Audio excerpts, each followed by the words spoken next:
Рим переживает лучшие свои годы.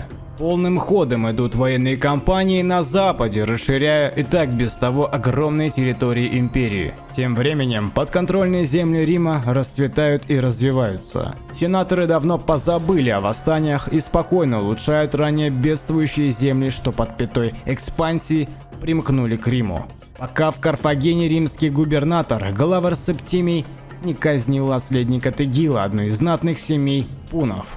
Ярость охватила приспешников этого рода.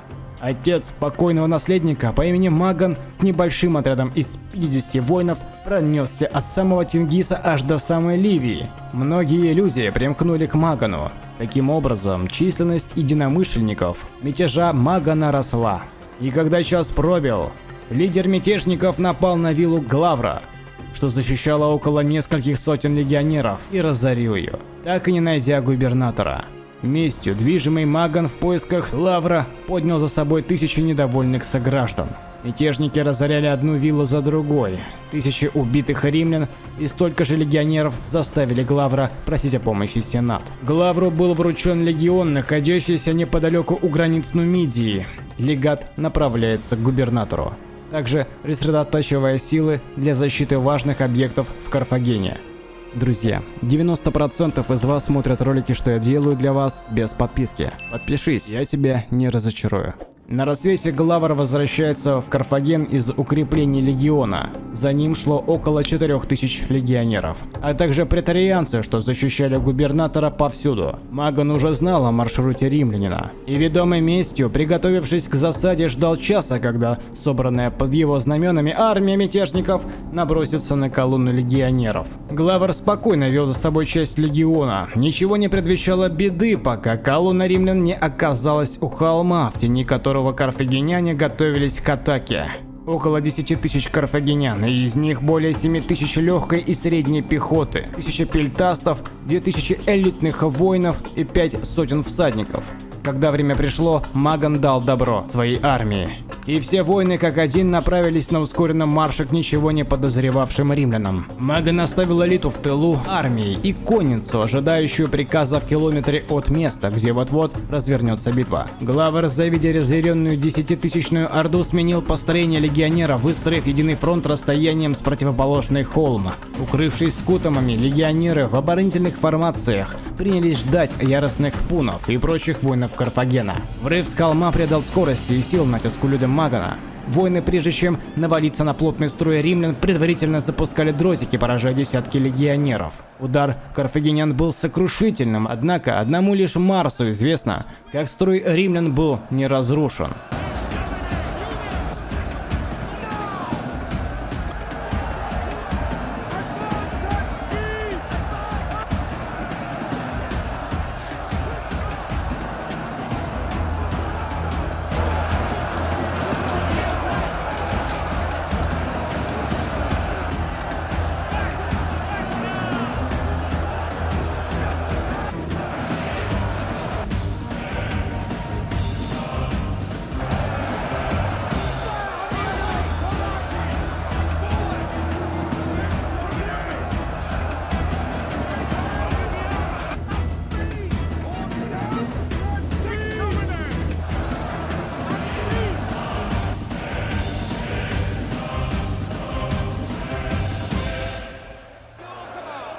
Когда римские подразделения начали терять множество бойцов, Маган передал послание гонцу, и тот направился к кавалерии, что была вдалеке от сражения.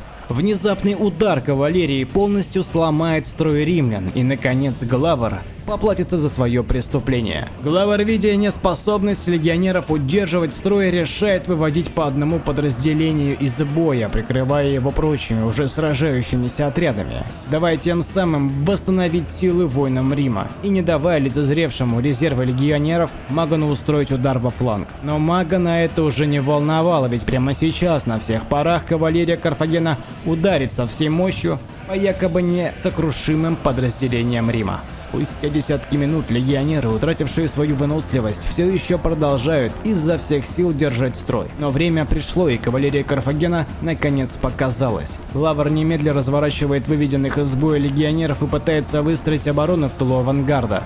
Главр успевает укрыть часть основных сражающихся сил в тылу. Карфагенская кавалерия быстро настигает резервы римлян, и в попытках прорваться в тыл авангард начинает крушить головы римлян. Там, где всадникам удалось ударить в тыл, по основным силам Рима началась бойня. Строй был разрушен, и карфагеняне начали сдавливать по обе стороны бойцов Главра. Лишь претарианцам удается как-то перестроиться в этой адской неразберихе и дать отпор. Впрочем же подразделениям повезло гораздо меньше.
Спустя час истребления римлян на горизонте показался легат Рима, что вел за собой около 2000 первой когорты и 2 отряда конницы легиона. Он быстро настигает с кавалерией всадников Карфагена.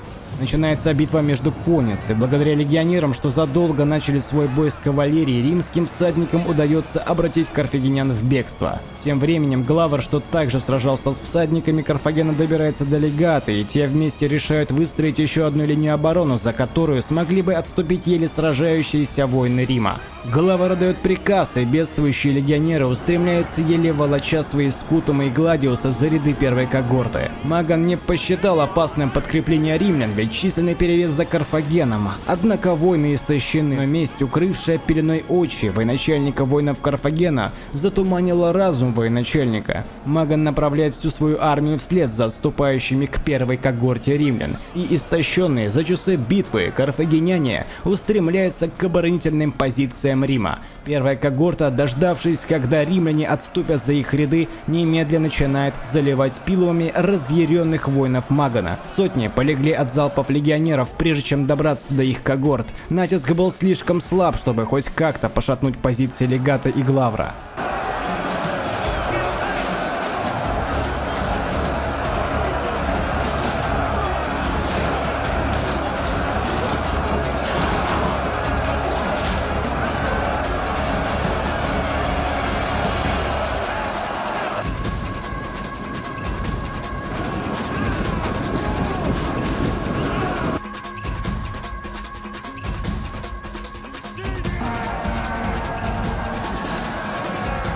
Спустя время легат выводит подразделения восстановивших свои силы воинов Главра и пару подразделений первой когорты по оба фланга, а также кавалерию. Маган, заведя переброску сил, также отправляет навстречу своих еще не оправившихся всадников и элиту в лице священного отряда и нумидийцев из знати. Бой затянулся. К полудню легкая влага сменилась на едкую жару. Кровь воинов закипала, раскаленный воздух затруднял тех дыхание. Абсолютно вся средняя легкая пехота оказалась недееспособной вести бой дальше. И большая часть карфагенян в страхе от собственной гибели начали отступать.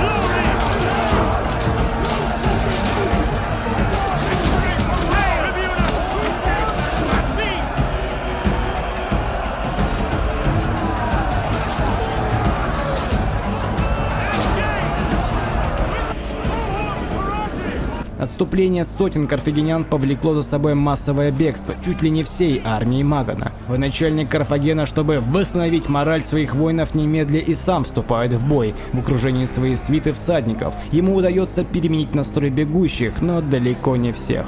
Претарианская кавалерия легата устремляется к Магану навстречу, дабы разбить его в ближнем бою. Тем временем Главар взял на себя роль не дать отступающим вернуться в бой, устраивая нагоняй по всему тылу карфагенян. Маган доблестно сражался верхом, и ему даже удается одолеть около 12 претарианцев. Но в один прекрасный момент гладиусы один за другим пронизают его маскулату, нанося смертоносные увечья. Маган, испустив дух, рушится с коня, после чего все карфагеняне бросили свои оружия и бежали. Тех, кого удалось настичь римским всадникам, были распяты или брошены в бойцовские ямы и гладиаторские арены. Главар же лишился поста губернатора за невозможность восстановить порядок в Карфагене, а легат легиона, что покинул границу Нумидии, дал возможность гарамантам вторгнуться, из-за чего весь запад и юг римских владений в Карфагене был опустошен за несколько дней.